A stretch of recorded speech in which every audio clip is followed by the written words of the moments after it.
العجل قال للخروف امتى هنتهنى؟ قال له يا شيخ اتلهي دي الناس بتستنى. يدوق اللحم الاحمر ويا السمين واحنا خايفين من يوم جاي علينا ما نسمعش غير رنة.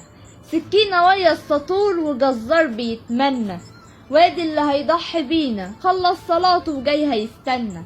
حتة من الكبدة تتشوح بيتمنى، يفطر ويرم عضمه اهو جاله يوم هياكل فيه اللحم واللية.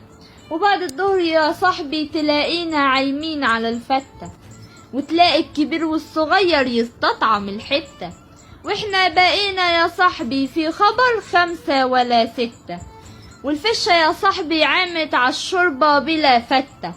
والفخد اللي كان بيجري مسلوق ومتحمر، اما عيون كل واحد فينا على صاحبه بتدور. والكرش اللي كان مليان صبح فاضي ومتشمر، ده حتى اللسان يا صاحبي بعد الذبح متحير، لا عارف يقول ماء ولا في البق يتدور.